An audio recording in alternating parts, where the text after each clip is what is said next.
देखो दोनों तरफ से मार पड़ती है, समझना पड़ेगा परमार्थ के पथिक को। कभी कभी जान नहीं पड़ता, हमारी इंद्रियां हमारे मन ऐसी जगह फंसा देते कि रात दिन जलते रहो। ये हुई अंदर की मार। बाहर की मार है, हम किसी से द्वेष नहीं करते, फिर भी कोई हमें गाली देता है, कोई निंदा करता है, कोई मारने का प्रयास करता है, कोई उपहास करता है। ये हर भक्त के जीवन में होता है। तो श्रीपाद कह रहे हैं दोनों तरह की मार जो सह गया उसका हृदय बन जाता है इस प्रेम रस का रसास्वादन करने के लिए। भगवान देख रहे हैं पर वो चुप रहेंगे। हमारी बात को पकड़ना, जब तक आप परिपक्व नहीं हो जाएंगे तब तक आपको पिटने देंगे। सहो, भगवान आदेश करते हैं, अर्जुन के सामने खड़े हैं, मात्रा स्पर्शास्तु कौन्ते शीतोष्ण सुख दुखदा आगमा पाइनो अनित्यास्तास्तिति क्षस्व भारत। ये नाशवान है, आने जाने वाले दुख सुख इनको सहो। बड़ी गलती हो जाती है, हम टूट जाते हैं, बाहर के थपेड़ों से अंदर की मार से टूट जाते हैं। इसीलिए हमें भगवदानंद की अनुभूति विलंब से नहीं तो बहुत जल्दी हो जाए। दौड़ पड़ते हैं भगवान जब साधक हर बात चुपचाप सहता रहता है, हर मार सहता रहता है, तो भगवान को फिर देखा नहीं जाता, फिर दौड़ पड़ते हैं और उसके हृदय मंदिर पर प्रकाशित हो जाते हैं, निहाल हो जाता है। श्रीपाद कह रहे हैं हासम भर्त्सन ताड़नादिषु सदा कुर्वन् विषादम नहीं ग्रासस्याप्यनुपस्थितौ व्यवहरल्लोकेति मुग्धार भवत्। तुम्हारा उपहास होगा, हंसी तुम्हारी उड़ाई जाएगी, बहुत उड़ाई जाती है। घर परिवार के लोग ही हंसी उड़ाने लगते हैं, मित्रजन ही हंसी उड़ाने लगते हैं, ऑफिस के लोग ही उपहास करने लगते हैं, और ज्यादा हो जाए तो ताड़न भी करते हैं, पीट भी देते हैं। ऐसा होता है, घर परिवार के लोग ही। ऐसे कितने हमारे पास प्रश्न आते हैं कि हमारे परिवार के जन हमारा भारी विरोध कर रहे हैं। हासम भर्त्सन ताड़नादिषु सदा कुर्वन् विषादम नहीं। सदा तुम्हारा उपहास हो रहा है। बहुत कठिन है प्यारे, बहुत कठिन है। प्रवचन कर लेना सरल है, प्रवचन सुन लेना सरल है, सहना बहुत कठिन है।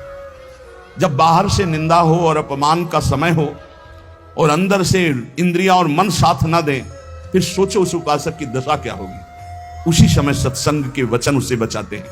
यदि शास्त्र और सत्संग का स्वाध्याय और श्रवण है तो बच जाओगे, नहीं तो मार देंगे अंदर के शत्रु और बाहर के शत्रु। ये परमार्थ बहुत बड़ी वस्तु है, बहुत बड़ी वस्तु, अनंत जन्मों की बिगड़ी बनने वाली है। बस गेम है, थोड़ा सह जाओ, आगे निकल जाओगे, पर बहुत कठिन है। हम इसलिए कह रहे हैं किसी मार्ग पर चल कर बोल रहे हैं। ऐसे पढ़ करके प्रवचन कर लेना अलग है, लेकिन छाती में वार सह के और फिर कदम बढ़ाना, वो आह ही निकलती है। वो प्रभु का बल ही काम करता है। वो आपको गिराने की कोशिश करेगा, उठाने की कोशिश नहीं करेगा। उठा सकते हैं तो महापुरुषों के वचन और भगवान के वचन जो शास्त्र कहे, बकाया और कोई नहीं। जब ये पढ़ते हैं तास्तितिक्षस्व भारत, सह जाए इनको, तो हिम्मत आती है। जो सह गया वही परम पद का अधिकारी हो गया, वही अमृत पद का अधिकारी। हिम्मत बनती, चलो चलो और आगे बढ़ो, सहो। विषादम नहीं, हृदय में विषाद नहीं होना चाहिए। आपका उपहास होगा, तिरस्कार होगा, गाली मिलेगी, निंदा मिलेगी। हो सकता है तुम्हारे मित्र तुम्हारा त्याग कर दें, परिवार के लोग तुम्हारा त्याग कर दें, ऐसा भी हो सकता है। ग्रासस्याप्यनुपस्थितौ व्यवहरल्लोकेति मुग्धार भवत्। हो सकता है कि तुम्हारे खाने पीने की व्यवस्था में भी व्यवधान पड़ जाए।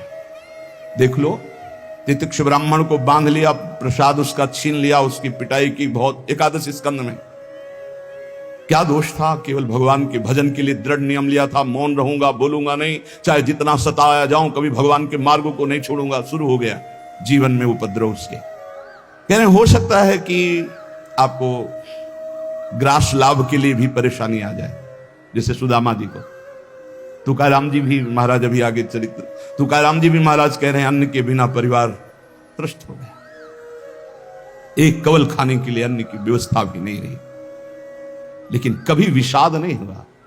पांडुरंगा विठल के प्रेम रंग में श्री चरणों में नूपुर बांध करके नाचते सामने, जय राम कृष्ण हरि, जय राम कृष्ण। चाहे जितना दुख हो, कभी नियमावली नहीं टूटी। और कह रहे हैं कि व्यवहार में प्रायः लोग तुम्हें मूढ़ ही समझे ऐसा व्यवहार करना। बहुत विद्वान हो, बहुत ज्ञानी हो, ऐसा करोगे तो फंस जाओगे। अपने को छुपा करके भजन बढ़ाओ। जब तक परिपक्व ना हो जाए तब तक कोई जान न पावे कि तुम इतने भजनानंदी हो, तुम ज्ञानी हो, तुम भगत हो।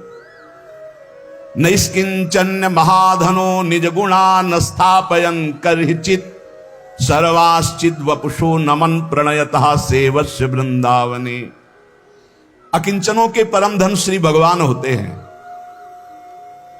अपने गुणों का प्रकाश मत करो, बालवत रहो, दूसरे के द्वारा किया हुआ तिरस्कार, अपमान, निंदा, उपहास सह जाओ। हो सकता है तुम्हारी परिस्थिति ऐसी बिगड़ जाए कि भोजन आदि की भी व्यवस्था नहीं, पर चिंता मत करना, पूरा जगत तुम्हें नमस्कार करेगा, ऐसी स्थिति जागृत होगी। ये बात आखिरी परिणाम को जो देखता है वो दौड़ता चला जाता है परमार्थ में, जो वर्तमान में शरीर की व्यवस्था देखता है वो हार जाता है। श्री तुकाराम जी महाराज कह रहे, जब शास्त्र ऐसा कहते हैं, बड़े बड़े संत कहते हैं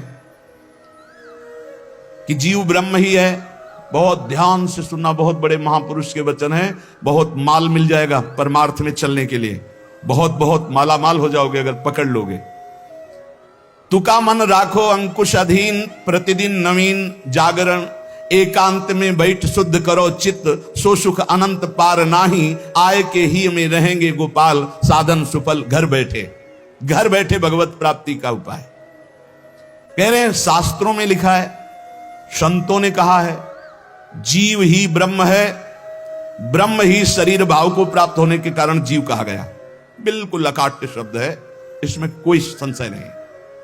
जीव शिवा, शिव जीवा, जो शिव है सब में विराजमान है, वही तत्व है। वो अपने स्वरूप को भूल गया, शिवहम, और इस देह भाव को प्राप्त हो गया तो जीवत्व, उसके आगे जीव कह दिया गया। जैसे कई बार एक बिल्कुल ग्रामीण भाषा में इस बात का उदाहरण दिया कि जीव क्यों कहा गया। जैसे हम देखते हैं कि एक आदमी रिक्शा चलाता है, उसको बोलो रिक्शा, वो खड़ा हो जाएगा। वो क्या रिक्शा है क्या? नहीं, ये भी नहीं कहा ए रिक्शा चालक, ऐसा भी नहीं कहा, रिक्शा, वो खड़ा हो गया। क्यों? वो तदात्म है रिक्शा में। फिर कुछ दिन बाद वो पैसा बढ़ता है, टैक्सी खरीद लेता है, अब उसको बोलो रिक्शा, नहीं खड़ा होगा, टैक्सी, खड़ा हो गया। क्यों? अब वो टैक्सी में तदात्म है। वो टैक्सी नहीं है पर टैक्सी में तदात्म। ऐसे ये शरीर पांच भौतिक है, स्त्री पुरुष इस शरीर का संबोधन है, उत्तम अधम इस शरीर को लेकर के है। वो सच्चिदानंद तत्व एक निर्विकार अनंत घड़ों में एक ही प्रकाशित हो रहा है। जब जीव, श्री तुकाराम जी महाराज कहते हैं, बहुत आनंद का विषय ये साधक के लिए, जब जीव ब्रह्म ही है, ब्रह्म से भिन्न नहीं है, यदि ये संत वचन सत्य हैं, शास्त्र सिद्धांत सत्य है, संतों का अनुभव सत्य है, तो ये सबको प्रतीत क्यों नहीं हो रहा कि सब ब्रह्मानंद स्वरूप हैं? क्यों नहीं प्रतीत हो रहा? बहुत सुंदर बात है।